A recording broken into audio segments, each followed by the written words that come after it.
गीता जी का 13वां अध्याय।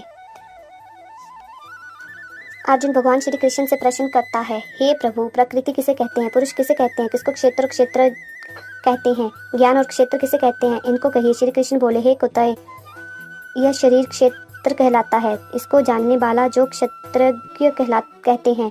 संपूर्ण क्षेत्र में क्षेत्रज्ञ मुझको जान। क्षेत्र और क्षेत्रज्ञ का जो ज्ञान है, मेरे मत से वही ज्ञान है।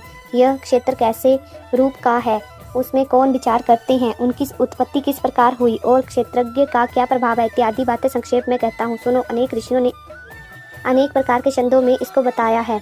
वेदों ने पृथक पृथक वर्णन किया है और हेतु वाले ब्रह्मा सूत्र पदों को करके भी यह ज्ञान निश्चय किया गया है।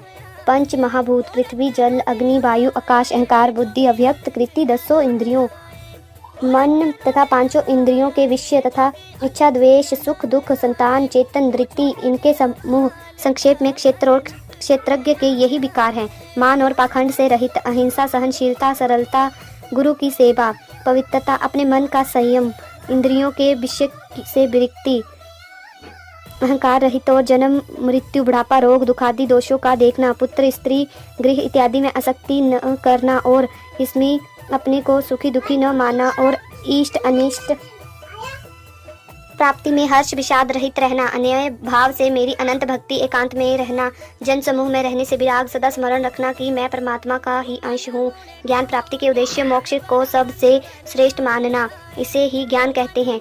इससे जो भिन्न है वह अज्ञान है। अब यज्ञ का सर्व रूप वर्णन करते हैं। जिसको जानकर मनुष्य मोक्ष को प्राप्त होता है, वह आदि रहित, बड़े से बड़ा, अकथनीय होने से न सत्य ही कहा जाता है और न असत्य ही कहा जाता है। सब और उसके हाथ और चरण हैं, सब और नेत्र, सिर और मुख हैं और कान हैं। वही जगत में सब को घेरे हुए स्थित है। वह सब इंद्रियों के गुणों का प्रकाश है, सब इंद्रियों से रहित है, जिसको किसी से आसक्ति नहीं है, पर जो सब का आधार है। आप निर्गुण हैं, पर सब गुणों को भोगता है, जो भूतों के बाहर भीतर है, जो चराचर है और अजर अमर है, जो अति सूक्ष्म है, जो दूर और निकट भी है, जिसके विभाग नहीं होते, पर जो जिन जिन भूतों से विभक्त समान रहता है। समस्त भूतों का पालन, नाश और उत्पन्न करने वाला वही ज्ञेय है। वह अंधकार से परे ज्योतिष्मान पदार्थों को ज्योति देता है। वही ज्ञान जानने योग्य पदार्थ, ज्ञान के द्वारा जानने के योग्य सब के हृदय में वास करता है। इसी प्रकार क्षेत्र, ज्ञान और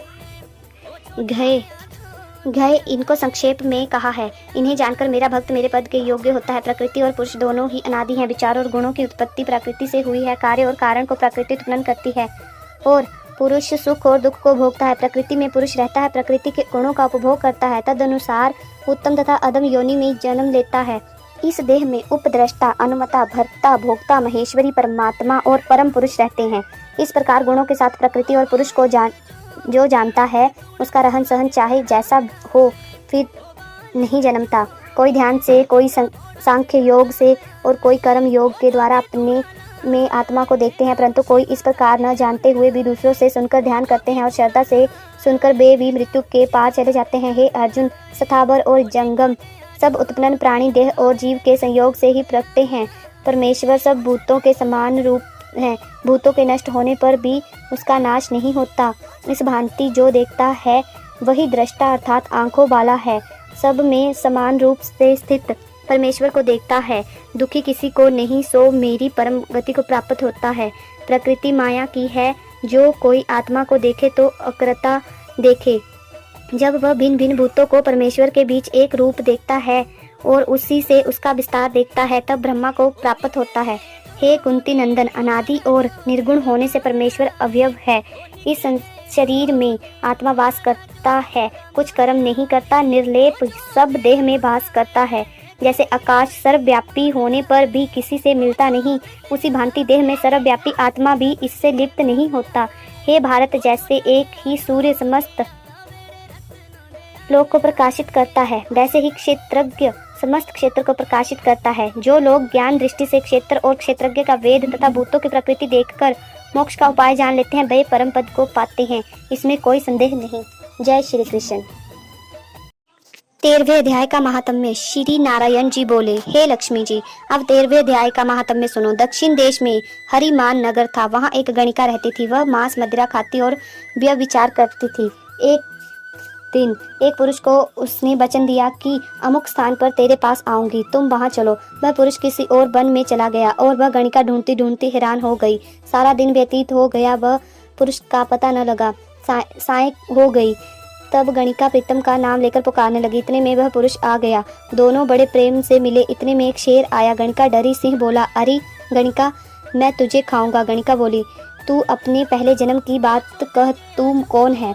तब सिंह बोला, मैं पूर्व जन्म में ब्राह्मण था, झूठ बोला करता था, बड़ा लोभी था, जुआ खेलता था तथा दूसरों का धन हर लेता था। एक दिन प्रातःकाल घर से उठ चला, रास्ते में ही देह छूट गई। यमों ने पकड़ लिया, धर्मराज के पास ले गए। देखते ही धर्मराज ने हुक्म दिया कि इसी घड़ी इस ब्राह्मण को सिंह का जन्म दो। मैं सिंह हुआ और धर्मराज ने आज्ञा दी, जो प्राणी पापी दुराचार करने वाला हो तिनको खाया कर। जो साधु वैष्णव हरि भक्त हो उनके पास न जाना। तू व्यभिचारिणी गणिका पापिन है, इसी से तुझको खाऊंगा। इतना कर सिंह ने गणिका को खा लिया। दूत धर्मराज के पास गणिका को ले गए। धर्मराज ने आज्ञा दी कि इसको चंडालिनी का जन्म दो। श्री नारायण जी कहते हैं, हे लक्ष्मी जी, उसने गणिका की देह त्याग चंडालिनी की देह पाई। कुछ काल बाद एक दिन नर्मदा नदी के तट पर जाती थी। एक साधु गीता के 13वें अध्याय का पाठ करता था। उसने पाठ सुना। जब अध्याय का पाठ सुनकर उसने प्रसाद पाया, तब चंडालिनी के प्राण छूट गए। चंडालिनी ने देव देह पाई। आकाश से विमान आया, 30 पर बैठकर बैकुंठ को चली। साधु ने पूछा, अरे तूने कौन सा पुण्य किया जिसके करने से तू बैकुंठ को चली है? चंडालिनी ने कहा, हे संत जी, इस तेरे पाठ को सुनकर मैं देवलोक चली हूँ। तब गणिका ने पार्षदों से कहा, कोई ऐसा यत्न करो जिस सिंह ने मुझे पूर्व जन्म में खाया था उसे भी ले चलो। उस साधु से प्रार्थना की, हे संत जी, गीता के 13वें अध्याय के पाठ का फल उस सिंह के निमित्त दीजिए जो उसका भी उद्धार हो।